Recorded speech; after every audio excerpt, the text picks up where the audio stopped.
Hello दोस्तों, नमस्कार। मेरा नाम है अतुल कुमार। मैं जीएस पाठशाला में आपका स्वागत करता हूं। आज हम आपको पढ़ाएंगे गणित। ठीक है, तो गणित में से हमने क्या करा है कि एक टॉपिक चूज किया है जिसका नाम है संख्या पद्धति। ठीक है, तो बेटा हमारा उद्देश्य जो है कि हम पढ़ाने का प्रयास ऐसे करते हैं कि आप यदि पढ़ लो, ठीक है, तो कम से कम दूसरों को पढ़ा सको। तब तो आपने पढ़ा, ठीक है, और अपने क्या किया कि पढ़ा बस टाइम पास कर लिया तो आपने नहीं पढ़ा। सही है, तो पढ़ा या नहीं पढ़ा उससे कोई फ़र्क नहीं पड़ता है। ठीक है, तो आज हमने एक टॉपिक चूज किया है संख्या पद्धति, जिसे हम कहते हैं इंग्लिश में नंबर सिस्टम। क्या कहते हैं?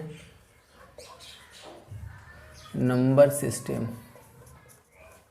ठीक है, तो संख्या पद्धति को हम क्या कहते हैं बेटा? Number system. ठीक है, तो देखो कहने के लिए क्या है, कुछ लोग ये कहते हैं कि भैया गणित बहुत कठिन है, गणित मेरे समझ में नहीं आता है। ठीक है, हम तो ऐसा नहीं करते हैं। बरसते क्या होता है कि हमने पहले से कोई धारणा बना रखी होती है कि ये व्यक्ति ऐसा होगा, ये वस्तु ऐसी होगी। ठीक है, छूने से पहले ही हम मना कर देते हैं। कितनी चीज़ों के लिए आप क्या होते, छूने से पहले ही मना कर देते। किसी ने कह दिया गणित बहुत कठिन है, आपके समझ में आ गया भी गणित बहुत कठिन है। किसी ने कह दिया फारसी बहुत कठिन है, आपको समझ में आ गया फारसी बहुत कठिन है। यदि फारसी इतनी कठिन होती, क्या फारसी बोलने वाले लोग हैं? नहीं हैं। हमारे हिंदुस्तान में 22 भाषाएँ बोली जाती हैं, जैसे हिंदी है, अंग्रेजी है, उर्दू है, बांग्ला है, तमिल है, तेलुगु है। आपको कितनी भाषाएँ आती हैं? ठीक है, मुझे तो 2 या 3 भाषाओं से ज़्यादा कुछ आता नहीं है। ठीक है, तो उम्मीद है कि हो सकता है आप जो मेरी वीडियो देख रहा हो उसे 5-6 भाषाओं का ज्ञान हो। ठीक है, लेकिन इतना मैं पूरे अनुमान से कह सकता हूँ उसे 22 भाषाओं का ज्ञान नहीं होगा। ठीक है, अगर हो है तो बहुत अच्छी बात है। ठीक है, ठीक है, तो आप अच्छे से उसमें बात नहीं कर सकते हैं। ठीक है, तो ऐसा ही क्या होता है कि कठिन तो खंबे पे चढ़ना भी बहुत ज़्यादा कठिन है। ठीक है, क्या लोग चढ़ते नहीं हैं खंबे पे? चढ़ भी जाते हैं।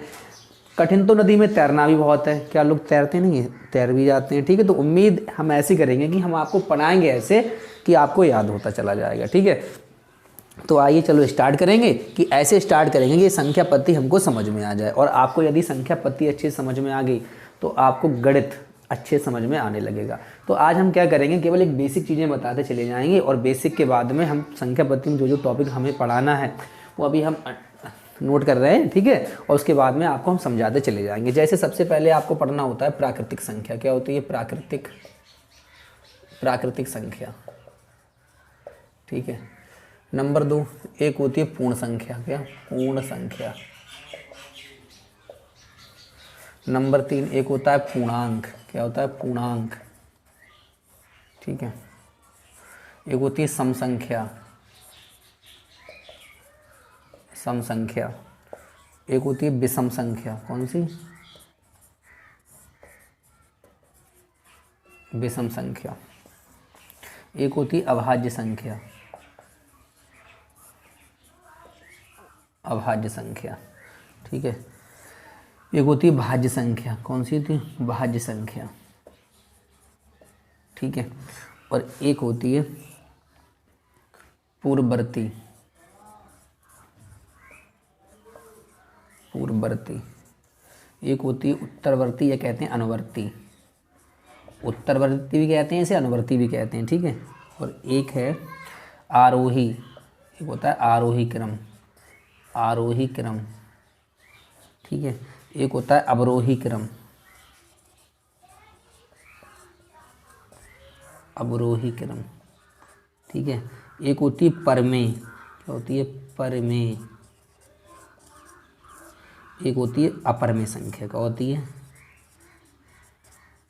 अपरमेय संख्या। ठीक है, तो आज हम क्या करेंगे, मोटा मोटी ये 12-13 संख्याएं इनको समझेंगे। ठीक है, और इनको कुछ हिसाब से समझेंगे।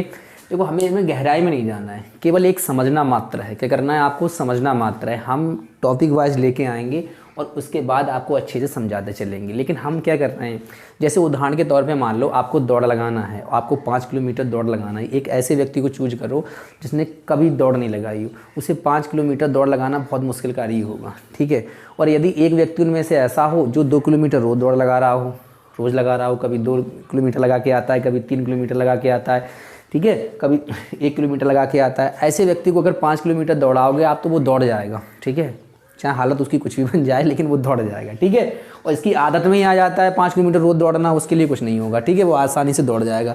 तो क्या है, यदि हम जिनको गणित आता है बहुत अच्छी बात है, आना भी चाहिए। ठीक है, और जिनको नहीं आता है मेरा प्रयास है कि उनको गणित आना चाहिए। ठीक है, तो क्या होता है, गणित पढ़ने से क्या होता है, हमारा दिमाग जो है थोड़ा सक्रिय ज़्यादा रहता है, क्योंकि हमें दिमाग पे थोड़ा प्रेशर लेना पड़ता है जब भी हम गणित पढ़ते हैं। ठीक है, तो कहते हैं कि ये संख्या है संख्या पद्धति। क्या संख्या पद्धति? नंबर सिस्टम में कुछ संख्याएं, आपको केवल इनको जानना मात्र है। आज क्या करना है? जानना मात्र है, ठीक है। यदि हम इन संख्याओं के बारे में अच्छे से जान जाते हैं तो हमारी धारणाएं बनना स्टार्ट हो जाती हैं गणित को लेकर, ठीक है।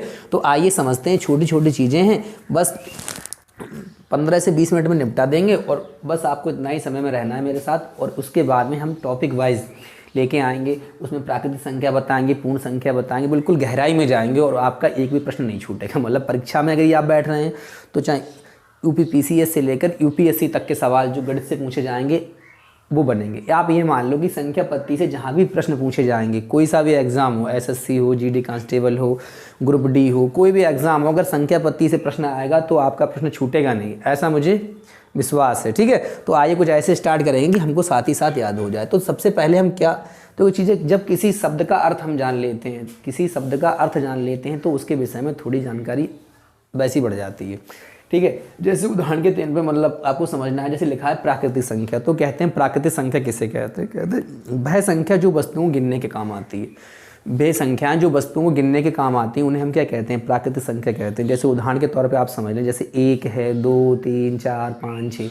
हम वस्तुएं कहाँ से गिनना स्टार्ट करते हैं? 10 से स्टार्ट करते हैं, 11 से स्टार्ट करते हैं, 12 से स्टार्ट करते हैं, 1 से स्टार्ट करते हैं। हम कोई वस्तु गिनते हैं ना तो 0 से स्टार्ट करते हैं ना 2 से स्टार्ट करते हैं, हम हमेशा यह स्टार्ट करते हैं 1 से, कि भई 1, 2, 3, 4, मतलब 1, 2, 3, 4, 1, 2, 3, 4, 5, 6, 7, 8, जो भी जितनी गिनना है, ठीक है। तो हम कह सकते हैं कि जो वह संख्या जो वस्तुओं को गिनने के काम आती है उसे हम क्या कहते हैं? प्राकृतिक संख्या कहते हैं। तो हम कहते हैं सबसे छोटी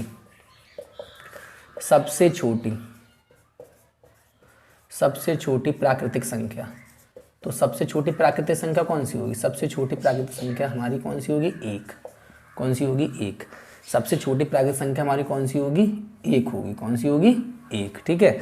अब कहते हैं सबसे बड़ी प्राकृतिक संख्या कौन सी होगी? सबसे बड़ी प्राकृतिक संख्या कौन सी होगी? हमने इतना तो जानकारी जुटा ली कि भैया सबसे, क्योंकि जहाँ से वस्तुओं को गिनना स्टार्ट करते हैं उसी कहते हैं मतलब प्राकृतिक संख्या। तो सबसे पहले हम 1 से गिनना स्टार्ट करेंगे, तो 1 हमारी क्या है? सबसे छोटी प्राकृतिक संख्या है। कभी गिनती रुकती हैं, आपने कह दिया 2, हमने कह दिया 3, किसी ने कह दिया 100, हम कह देंगे 101, किसी ने कह दिया 10,000, हम कह दें 10,001। तो गिनती कभी रुकना स्टार्ट नहीं होती हैं।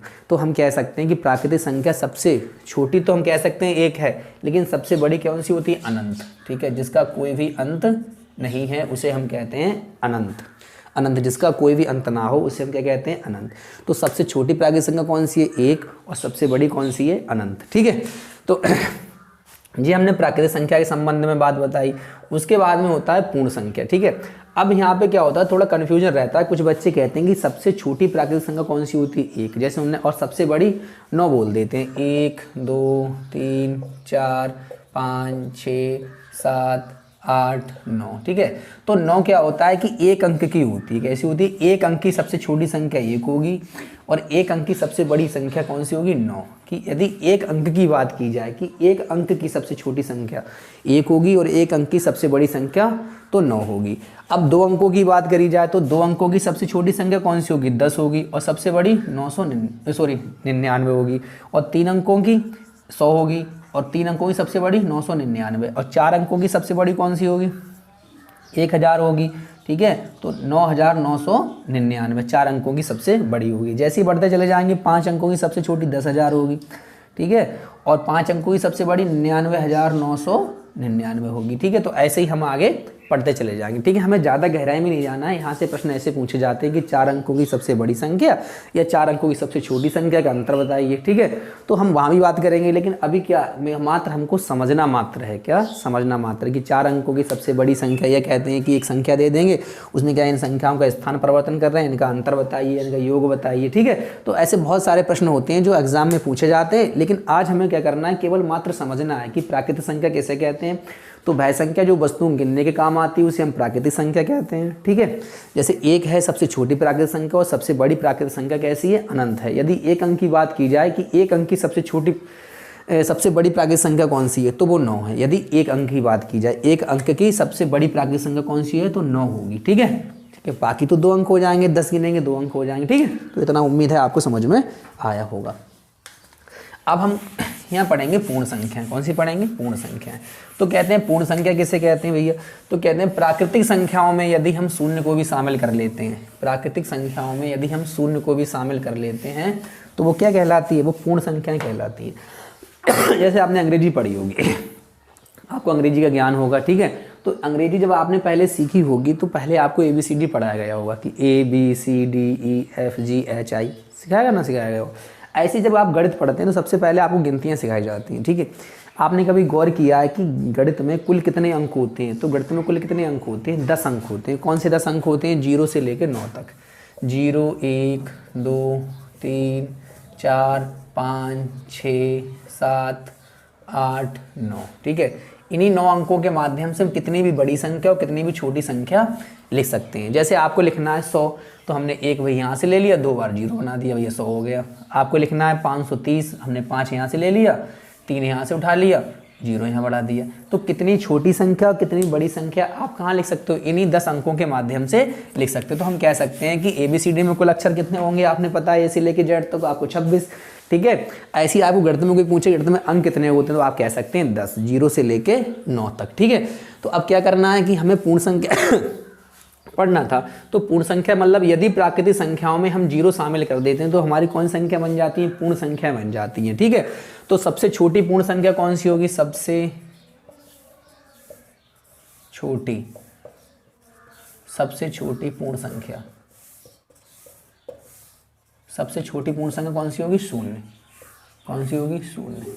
और सबसे बड़ी, तो फिर कहेंगे सबसे बड़ी पूर्ण संख्या कौन सी होगी? सबसे बड़ी पूर्ण संख्या कौन सी होगी? तो अनंत। कौन सी होगी? अनंत। कि सबसे बड़ी पूर्ण संख्या, जैसे आपने कहा 100, हम कह देंगे 101, आपने कहा 200, हम कह देंगे 201, ठीक है। तो ऐसी प्राकृतिक संख्या, सबसे बड़ी प्राकृतिक संख्या कोई नहीं है, अनंत है। ऐसी सबसे बड़ी पूर्ण संख्या कौन सी है? अनंत है, ठीक है। तो लेकिन सबसे छोटी पूर्ण संख्या कौन सी है? तो 0 है। और सबसे छोटी प्राकृतिक संख्या कौन सी है? तो 1 है। उम्मीद है इतना आपको समझ में आ गया होगा, ठीक है। अब हम क्या करेंगे? अब हम समझेंगे सम संख्या। क्या कहेंगे? सम संख्या। तो यहीं पे समझ लेते हैं क्या? सम संख्या, सॉरी पूर्णांक समझते हैं। पहले क्या समझते हैं? पूर्णांक। तो बेटा पूर्णांक क्या होता है? पूर्णांक 2 तरीके से होते हैं। एक होता है ऋणात्मक पूर्णांक और एक होता है धनात्मक पूर्णांक। जैसे जो हमारे अंक होते हैं जी क्या होते हैं? पूर्णांक होते हैं। अपने आप में क्या होते हैं? पूर्णांक। क्या होते हैं? पूर्णांक। तो जैसे आप सबसे पहले इसे समझते हैं हम संख्या रेखा पर। किस पे समझते हैं? संख्या रेखा पर। एक लंबी लाइन करेंगे हम, ठीक है। और यहाँ पे 0, और यहाँ 1 2 3 4 5 6 7, यहाँ 1 2 3 4 5 6 7, ठीक है। Minus minus minus minus minus minus, यहाँ plus plus plus plus plus plus plus, ठीक है। यदि हम 0 से इधर बढ़ते जाएंगे तो संख्या का मान क्या? बढ़ता चला जाएगा। और हम 0 से इधर चले आएंगे तो संख्या का मान घटता चला जाएगा। मतलब माइनस का 1 बड़ा होगा माइनस के 2 से, मतलब इधर का जो मान है इधर घटता चला जाएगा। माइनस का 1 बड़ा, उससे बड़ा है माइनस, सॉरी उससे छोटा है माइनस का 2, इससे छोटा है माइनस का 3, इससे छोटा है माइनस का 4। अब माइनस का 1 और माइनस का 7 में कौन सा बड़ा है? तो माइनस का 1। जैसे आपने पढ़ा होगा, जैसे यहाँ लिखा है 6, यहाँ लिखा है 7, तो कौन सा बड़ा है? मतलब 7 बड़ा है, ठीक है। यहाँ लिखा है 5, यहाँ लिखा है 4, तो यहाँ क्या? ठीक है 5 बड़ा है। ऐसे ही आपसे पूछा जाए माइनस का 1 और कॉमा माइनस का 2 कौन सा बड़ा है? ठीक है, तो माइनस का 1 बड़ा है। कौन सा बड़ा है? माइनस का 1, ठीक है। तो क्या करेंगे यहाँ पे हम समझाने का प्रयास क्या कर रहे हैं कि जो पूर्णांक होते हैं वो 2 तरीके से होते हैं। एक होते हैं ऋणात्मक पूर्णांक। कौन से होते हैं? ऋणात्मक पूर्णांक, ठीक है। और एक तरफ होते हैं धनात्मक पूर्णांक। कौन से होते हैं? धनात्मक पूर्णांक। एक होते हैं धनात्मक पूर्णांक। तो उम्मीद है इतना आपको समझ में आ गया होगा कि एक होते हैं ऋणात्मक पूर्णांक और एक होते हैं धनात्मक पूर्णांक। अभी आपने पढ़ा प्राकृतिक संख्या, पूर्ण संख्या और पढ़ा पूर्णांक। अब हम आपको बताएंगे सम संख्या और विषम संख्या, ठीक है। कि सम संख्या किसे कहते हैं? तो कहते हैं कि भय संख्या जो 2 से पूर्णतः विभाजित हो जाए, भय संख्या जो 2 से पूर्णतः विभाजित हो जाए उसे हम क्या कहते हैं? सम संख्या कहते हैं। क्या कहते हैं? सम संख्या। जैसे यहाँ पे लिखते हैं हम 1 2 3 4 5 6 7 8 9 10 11 12 13 14, ठीक है। अब हम स्टार्ट करेंगे 2 4 6 8 10 12 और 14, ठीक है। अब यहाँ से स्टार्ट करेंगे हम, तो इसे हम क्या कहेंगे, सम संख्या। कौन सी, सम। ये हमारी सम संख्याएं जो 2 से पूर्णतः विभाजित हो जाए, जैसे 2 4 6 8 10 12 14 16 18 20 22 24 26 28 30 32 जो 2 से पूर्णतः विभाजित हो जाएंगे उसे हम क्या कहते हैं, सम संख्या कहते हैं। और जो 2 से पूर्णतः विभाजित ना हो उन्हें हम क्या कहते हैं, विषम संख्या। तो यहाँ पे कह सकते हैं सबसे छोटी सम संख्या कौन सी है, तो 2, और सबसे छोटी विषम संख्या कौन सी है, तो 1। कौन सी है, 1, ठीक है। अब यहाँ चले जाएंगे हम करते हुए, ये हमारी कौन सी है, विषम संख्या। कौन सी है, विषम संख्या। तो हम यहाँ समझ सकते हैं कि जो 1 है वो सबसे छोटी विषम संख्या है और जो 2 है वो सबसे छोटी सम संख्या है। अब फिर से एक बार पढ़ेंगे कि सबसे छोटी प्राकृतिक संख्या कौन सी है, 1 है। और सबसे छोटी पूर्ण संख्या कौन सी है, तो 0 है। ऐसी सबसे छोटी सम संख्या कौन सी है, तो 2 है। और सबसे छोटी विषम संख्या कौन सी है, तो 1 है, ठीक है। अब इसमें क्या होता है, आगे हम आपको पढ़ाएंगे कि इसमें क्या होता है कि 1 से लेकर 10 तक कितनी सम संख्याएं होंगी, कितनी विषम संख्याएं होंगी, या 1 से लेकर 20 तक कितनी सम संख्याएं होंगी, कितनी विषम संख्याएं होंगी, ठीक है। वो आगे सवाल निकलेंगे और हम सवाल आपको एक्सरसाइज के माध्यम से कराते चले जाएंगे। अभी हमारा काम क्या है, केवल आपको परिचित कराना, मतलब परिचय कराना, इससे कि आपके दिमाग में एक भय उत्पन्न ना हो जाए, गणित बहुत कठिन है। हम कोशिश करेंगे इतना आसान तरीके से पढ़ाने का कि आपको समझ में आ जाए, ठीक है। बस आपको लगातार क्लास करना है, ऐसे ही पढ़ते पढ़ते हम आपको सिखा देंगे, ठीक है। तो पढ़ने का मतलब ये होता है कि आप पढ़ने के बाद किसी दूसरे को पढ़ा सकें, तब तो आपने पढ़ा है, ठीक है। देखो पढ़ाई 2 तरीके से होती है, एक तो होता है पढ़ना, एक होता है बदनाम करना। तो आप केवल पढ़ें, बदनाम ना करें कि फ़ोन लेके बैठे हैं भाई पढ़ रहे हैं, ऐसा नहीं है। पढ़ें तो पढ़ें। देखो बेटा इतनी विकट बेरोजगारी है हमारे यहाँ पे, ठीक है, हमारे भारत में इतनी बेरोजगारी है, ठीक है। यदि आपने अभी ध्यान नहीं दिया, ठीक है, तो सारा जीवन पछताना है। यदि आपने अपने लाइफ में मतलब 25 साल तक अगर मेहनत कर ली आपने, ठीक है, तो जीवन आपका सफल हो जाएगा। देखो अगर पढ़ना कैसे, बिल्कुल ईमानदारी के साथ। यदि आप ईमानदारी के साथ पढ़ लेते हैं उम्र का बस 25 साल तक, ठीक है, फिर तो होता ही रहता है कि हम ये कर लेंगे वो कर लेंगे, होता कुछ नहीं है। बस आपको 25 साल तक, ठीक है, अच्छे से पढ़ना है, ठीक है, अच्छे से पढ़ लो, बस हो जाएगा, ठीक है। और भगवान चाहेगा तो कहीं ना कहीं आपका सिलेक्शन हो जाएगा। और सिलेक्शन नहीं भी होता है फिर आपके अंदर नॉलेज इतनी ज़्यादा हो जाएगी, आप कुछ भी कर सकते हैं, ठीक है। तो पूर्णांक के बाद क्या हमने सम संख्या ही बता दी, आपको विषम भी बता दी। एक होता है अभाज्य संख्या, एक होती है भाज्य संख्या। तो अभाज्य संख्या कैसे कहते हैं कि अभाज्य संख्या उसे कहते हैं जो केवल स्वयं से विभाजित होती है, ठीक है, किसी दूसरी संख्या से विभाजित ना हो। जैसे हम यहाँ लिखेंगे अभाज्य संख्या, क्या लिखेंगे, अभाज्य। तो सबसे छोटी अभाज्य संख्या कौन सी होगी, सबसे छोटी अभाज्य संख्या होती है बेटा 2। जैसे 2 3 5 7, 7 के बाद 11, 11 के बाद 13, 13 के बाद 17, 17 के बाद 19। ये हमारी कौन संख्या है, अभाज्य संख्याएं। कौन संख्याएं, अभाज्य संख्याएं, ठीक है। तो सबसे ये केवल स्वयं से विभाजित होंगी और 1 से, और किसी दूसरी संख्या से विभाजित नहीं होंगी। जैसे 2 है तो 2 एकम 2, 3 है तो 3 एकम 3, इनके आप फैक्टर नहीं कर सकते हैं। तो यहाँ हम समझ सकते हैं कि अभाज्य संख्या किसे कहते हैं, जो किसी दूसरी संख्या से विभाजित ना हो, उसे हम क्या कहते हैं, अभाज्य संख्या। सबसे छोटी अभाज्य संख्या कौन सी होगी, 2। अब कोई मुझे सबसे बड़ी अभाज्य संख्या कौन सी होगी, तो नहीं ढूंढ पाओगे आप, ठीक है। वो भी कैसी होगी, अनंत होगी, ठीक है। तो सबसे छोटी अभाज्य संख्या 2। अब इसमें भी प्रश्न पूछते हैं कि 1 से लेकर 10 तक कितनी अभाज्य संख्याएं होंगी, 1 से लेकर 20 तक कितनी अभाज्य संख्याएं होंगी, 1 से लेकर 30 तक कितनी अभाज्य संख्याएं होंगी, 1 से लेकर 100 तक कितनी अभाज्य संख्याएं होंगी। इस टाइप के प्रश्न पूछे जाते हैं, ठीक है। लेकिन हम अभी वहाँ पहुँचने का प्रयास नहीं कर रहे हैं, बस हम आपको ये परिचित करा रहे हैं, परिचय करा रहे हैं। वो भी पढ़ाएंगे हम, जब एक एक करके पढ़ाएंगे तो आपको अच्छे से कराते चलेंगे, ठीक है। एक होता है भाज्य संख्या, क्या होती है, भाज्य संख्या। देखो जब आप सीखोगे, ठीक है, तो हम नहीं चाहते हैं कि आप पे लोड पड़े, और आप वैसे भी गणित को लेकर लोग पहले भ्रम पैदा कर लेते हैं, ठीक है, कि बहुत कठिन है। देखो कठिन कुछ नहीं होता है, क्या होता है कि हमने वहाँ पे थोड़ा ध्यान नहीं दिया है। जब हमको पता है कि कठिन है तो हम पहले से डर डर के जाएंगे उसके पास में, जब हमको पता है कुछ नहीं है बस ऐसे ही सीख जाएंगे, ठीक है। तो हम जाने कितनी चीज़ें हम नादानी में सीख जाते हैं, ठीक है, और जाने कितनी अच्छी अच्छी बातें हम केवल घूमते फिरते हुए सीख जाते हैं, ठीक है। तो इंसान क्या है, यदि आपको जीवन भर विद्यार्थी बन के रहना है, आप बहुत आगे जाओगे। जिस दिन आपने समझ लिया हमें बहुत कुछ आता है, कि हम ये है कि हम वो हैं, आप कुछ नहीं कर पाओगे। दुनिया का सबसे विद्वान व्यक्ति यही कहता है कि मैं क्या हूँ, बस विद्यार्थी हूँ, मैं सीखता रहता हूँ, मैं खुद सीखता ही रहता हूँ, जो मिल जाए। कभी कभी छोटी दुकान में बड़ी सौदा मिल जाती है, ठीक है, किसी को हल्के में ना लें, कभी कभी छोटी दुकान में बड़ी सौदा मिल जाती है। बस क्या है, आप अच्छे से सुनना सीख लें। जब अच्छे से सुनना सीख लेंगे तो अच्छे से आंसर देना सीख लेंगे, ठीक है। कमी कहाँ करते हैं हम, कमी यहाँ करते हैं कि अपने लिए पहले ही समझ लेते हैं मुझे ये भी आता है, मुझे वो भी आता है, जब परीक्षा में बैठते हैं तो कुछ नहीं आता है, ठीक है। तो सबसे पहले आप सीखना सीख लें, ठीक है। मतलब किसी से अगर कुछ मिल रहा है, यदि आप कोई पढ़ा ज्ञान की गंगा जहाँ बह रही हो वहाँ डुबकी लगा लो, ठीक है। तो यही है उद्देश्य। अब ऐसे ही अगर आप पढ़ते चले जाओगे तो आप कामयाब होते चले जाओ। तो हम यहाँ बता रहे थे आपको भाज्य, क्या बता रहे थे, भाज्य। तो भाज्य संख्या कौन सी होती है। अब जैसे हमने यहाँ लिखा 1, 1 के बाद 4, सॉरी हमने लिखा 4, 4 के बाद 6, 6 के बाद 8, 9 लिखा, 10 लिखा, 12 लिखा, 14 लिखा है, 15 लिखा, 16 लिखा, सही है, 18 लिखा, सही है, 20 लिखा। तो ये हमारी कौन संख्या होंगी, ये हमारी संख्या होंगी भाज्य। क्यों, ये स्वयं से भी कटेंगी और किसी दूसरी संख्या से भी कट जाएंगी। जैसे 4 है तो 2 दूनी 4, 4 एकम 4, 2 दूनी 4। ऐसे 6 है तो 6 एकम 6, 2 तीन 6 और 3 दूनी 6। ऐसे 8 है, 2 चौक 8, 4 दूनी 8, 8 एकम 8, 3 तिया 9, 9 एकम 9।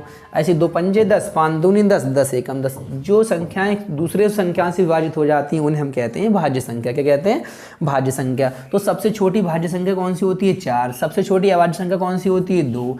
और 1 जो है हमारी वो ना तो भाज्य और ना ही अभाज्य, ठीक है। तो चलो अब आगे पढ़ते हैं, ठीक है।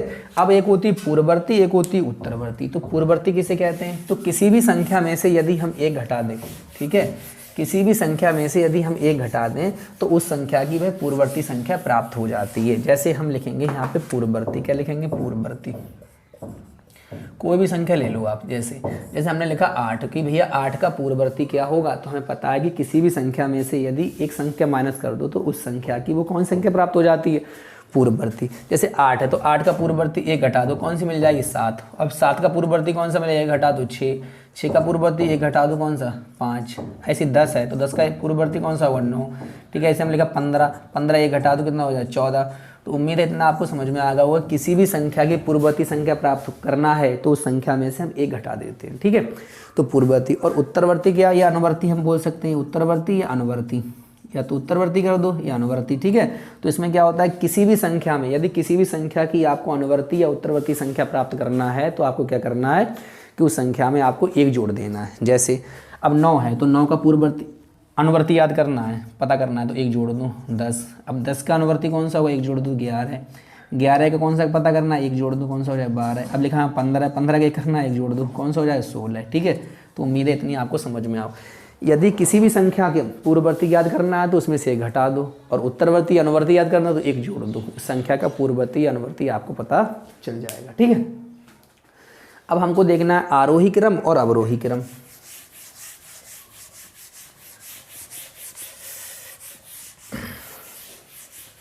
क्या देखना है, आरोही और अवरोही क्रम। तो बेटा एक होता है आरोही क्रम, क्या होता है, आरोही, आरोही क्रम। आरोही क्रम का मतलब होता है बढ़ता क्रम, क्या कह सकते हैं, बढ़ता क्रम। जैसे हमने लिखा 1 2 3 4 5 6 7 8 9 10।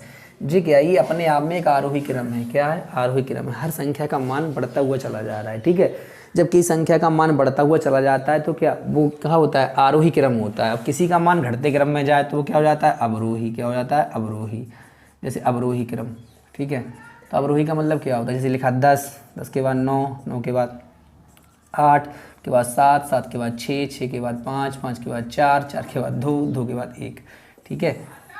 2 के बाद 3, 3 के बाद 2, 2 के बाद 1, ठीक है, ठीक है। जब किसी भी संख्या का हम मान घटते क्रम में करते हैं तो अवरोही क्रम मतलब बढ़ता क्रम और अवरोही मतलब घटता क्रम, ठीक है। तो परमेय और अपरमेय हम आने वाले क्लास में बता देंगे, ठीक है। इसके लिए धन्यवाद, ठीक है। बाकी हमारे क्लास में